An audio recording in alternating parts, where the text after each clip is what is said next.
Hello everyone, welcome.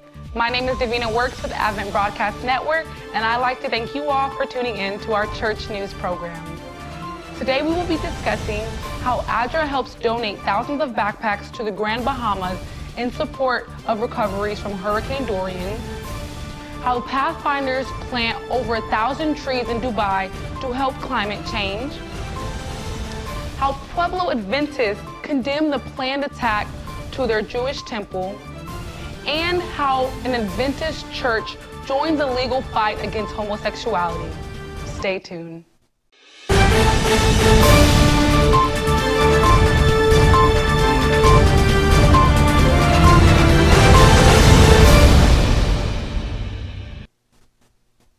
On Monday, November 11th, the Adventist Development and Relief Agency, also known as Addre, graciously donated 4,000 backpacks to children in primary through high school from the Bahamian islands of the Grand Bahamas and Great Abaco, which are still recovering from the destructive aftermath of Hurricane Dorian. Every child who had been in school since September of this year received a backpack with much-needed school supplies and other educational resources. Over 4,100 backpacks were delivered to the schools within the Grand Bahama District, with over 1,400 backpacks to be shipped to Marsh Harbor for Addre distribution. Remaining backpacks will be donated throughout the islands of the Bahamas Ministry of Education for additional students in the need of school material. Dr. Henry Moncur, Addre's country director in the Bahamas, said, in a continued effort to ensure the Every Child Everywhere in School education campaign is achieved in every country, Addre has sought to ensure that children, the most vulnerable group in a disaster, are not forgotten, as those most impacted by Hurricane Dorian transition into a new state of normalcy. The Bahama District Superintendent of Education, Mr. Ivan Butler, was impressed during the backpack handover ceremony with the number of quality backpacks the students received and was optimistic about the future of the island's school system. In his acknowledgement statement to Addre, the superintendent said, Your acts of kindness have definitely helped in expediting the process of our students returning to school in a more comfortable and safe environment. Addre also identified the need for nutritional breakfast meals and access to clean water for children in the Bahamas. So for 8 weeks, Addre-sponsored breakfast meals were given to students at 5 public schools. In addition, Addre collaborated with Water Mission, a faith-based technology group, to provide access to schools and surrounding communities to install and maintain clean water.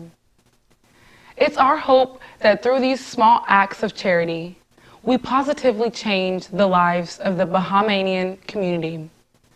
One project at a time, says Siobhan Sherman, communications manager for Addre in the Bahamas. We hope to see safe recovery in the Bahamas soon. Seems like Kenya is not the only country making an attempt to help preserve the environment and greenery within its territory.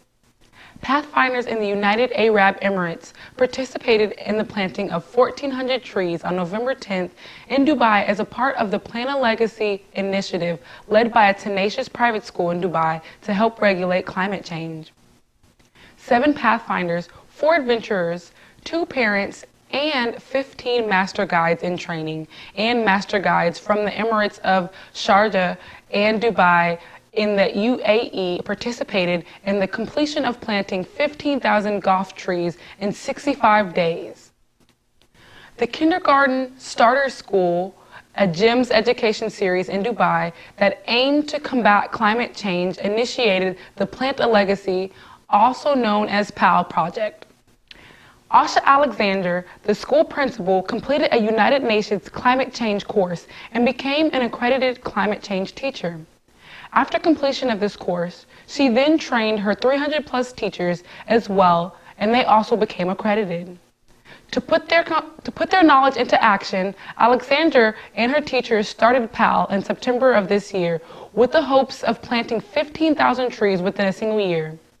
Once they began planting trees in different areas of Dubai, they also started inviting other organizations to join their initiative. Before they knew it, responses came pouring in, and with this overwhelming support, they realized they didn't need a year to meet their goal. By sharing the idea of calling other schools and companies to action, the project was completed in just 65 days. So how did the Pathfinders get involved, you ask? When the project was open to other organizations, one of the teaching staff, Claudia Bennett, who is a friend of Adventists, thought this would be a great way to involve and promote the Pathfinder Club to her school and beyond. Over the years, she has seen a positive impact the club has had on her own family and has been inviting her colleagues and friends to enroll their children in the club as well. By taking initiative and planting the 1,400 golf trees, Pathfinders and adventurers were reminded of their stewardship duty in making the community they live in a better place. Speaking at the beginning of the event, the school principal, Miss Alexander, said, "Plant a legacy is not planted. It is everyone's fight. Every one of us is responsible. So take it and change the world." The clubs were also interacted with the other 39 companies that participated. Majority of people were curious to find out as to who the Pathfinders were. Before the day was over, at least one participant inquired as to how she could enroll her child in the club. The Pathfinder uniform is one of many tools used in the rain to open channels of communication with people of other faiths. Although outreach is widely not allowed, when one sees you in the uniform and starts asking questions, that opens doors of opportunity in response to those questions. Ending off, Pathfinder stated, they can't wait for another opportunity to impact the world and share their love for Jesus Christ. We thank you, Pathfinders, for your efforts and hope to see more courageous acts of love in the near future. Thank you. Seventhday Adventists issued a statement regarding the planned bombing of Temple Emmanuel, the Jewish temple in Pueblo, Colorado, and delivered it to the synagogue leadership on Friday, November 8th, in hopes to shed light on this malicious plan and bring an end to it all. In solidarity with the Jewish community, a dozen Adventist church members and leaders attended the Shabbat Eve service at sunset. During this encounter, Rabbi Bertie Becker led out the largest congregation in Pueblo since the opening of the Temple Emmanuel in 1900. A man accused of plotting to blow up a synagogue in Pueblo, Colorado's second oldest synagogue, has now been arrested by federal authorities and is listed on the National Register of Historical Places.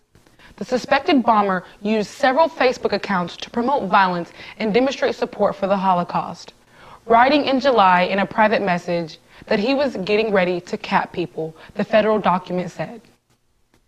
This man is now in custody and charged with a hate crime. The Adventist statement expressed condemnation of hatred and planned violence against the Jewish community, addressing Temple Emmanuel's rabbi and the members. We at Pueblo First Seventh-day Adventist Church are deeply disturbed by the hate and planned violence this week on our fellow brothers and sisters in the Pueblo Jewish community here in Colorado.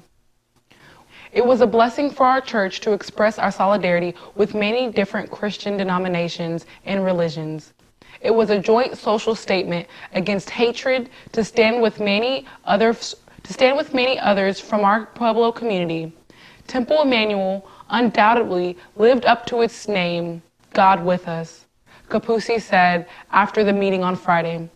Let's hope to see tranquility within the state of Colorado soon. Last week, the Seventh-day Adventist Church in St. Vincent, Caribbean, and the Grenadines has joined a legal effort to defend the Caribbean nation's anti-buggery laws, as well as other legislation that bans same-sexual acts. The Jamaica Observer reported that the Adventist denomination is joining a group of 10 churches called the Christian Coalition that is supporting the government's efforts to defend the current constitution that currently has strong restrictions on the expression of homosexuality. 2 gay citizens are now challenging the country's law in regards to so-called buggery and other anti-gay legislations.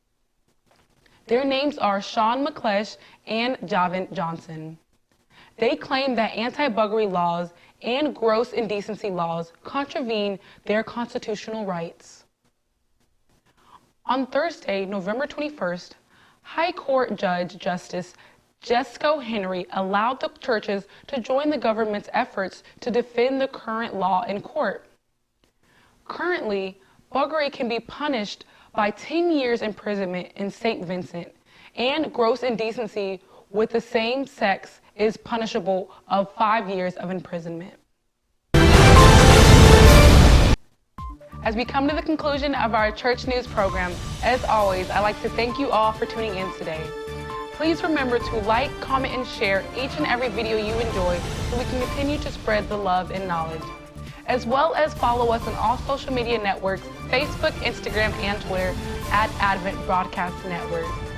We appreciate your love and support each and every day. I'm Davina Works with ABN. Thank you.